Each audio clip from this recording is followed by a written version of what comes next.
17 साल का बच्चा। सब लोग जानते हैं कि कश्मीर में सर्दियों में कोई भी ऐसा काम नहीं होता जहां पे लाइवलीहुड। देखिए, ये एक सस्टेन्ड पॉलिसी है।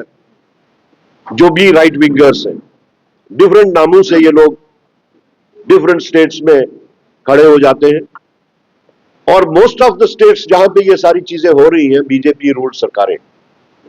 एक स्टेट थी जहां हिमाचल में ऐसा इशू उठा था, 12 घंटे के अंदर अंदर उसके ऊपर कार्रवाई हुई, आप लोग जानते। लेकिन जिस तरीके से इनको बीजेपी या बीजेपी सरकार की तरफ से छूट मिल रही है, ना तो स्टेट गवर्नमेंट, अभी इसी इंस्टेंट केस की बात करें उत्तराखंड की, 17 साल का बच्चा।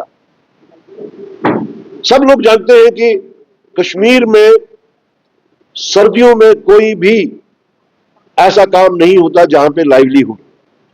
अब लाइवलीहुड का ये मनरेगा एक सोर्स था, और सर्दियों में भी वहां पे काम होते थे, लेकिन चूंकि फरवरी 2025 में सारी पंचायतों का टाइम एक्सपायर हो गया, तो तब से मनरेगा का काम भी वहां पे बैठ गया था।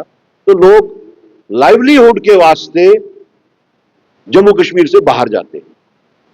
इसी तरह से टूरिज्म के वास्ते पूरे हिंदुस्तान से लोग कश्मीर आते हैं।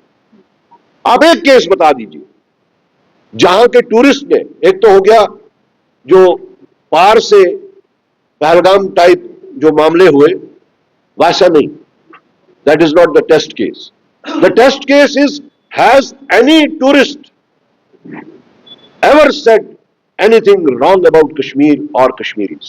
On the contrary, टीवी पे, चैनल्स पे, पोर्टल्स पे आप लोग सिर्फ ये देखेंगे कि जो भी टूरिस्ट बाहर से आते हैं, जम्मू से होते हुए कश्मीर जब जाते हैं, तो कश्मीर की खूबसूरती, कश्मीर का भाईचारा, कश्मीरियों का जो उनके साथ व्यवहार होता है, उसकी तारीफें करते हैं, और साथ साथ ये भी कहते हैं कि मीडिया ने कश्मीर के बारे में, कश्मीरियों के बारे में एक गलत नैरेटिव जो पूरे मुल्क में क्रिएट किया गया है, हमने यहां आके देखा कि ऐसा कुछ भी नहीं है।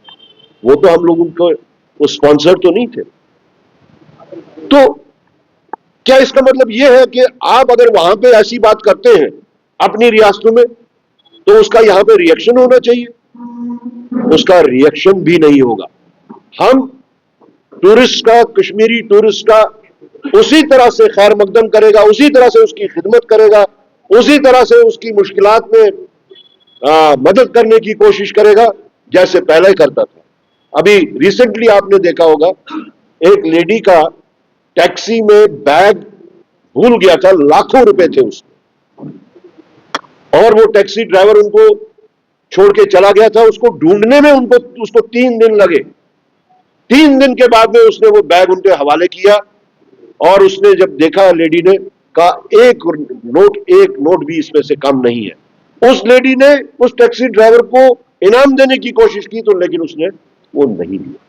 तो ये एक नैरेटिव जो पॉजिटिव नैरेटिव है, इसको बजाय पेश करने के जो नेगेटिव नैरेटिव्स बनाए जा रहे हैं, और खासतौर से ये जो राइट विंगर्स के हाथ में दिए जा रहे हैं, उस नैरेटिव को आगे चलाने के लिए ये मुल्क के हित में नहीं है। अगर वो समझते हैं कि इससे मुल्क का फायदा होगा, मुल्क का कोई फायदा नहीं होगा, बीजेपी का फायदा होता था इस ऐसी चीजों से, शायद आगे चल के वो भी नहीं होगा।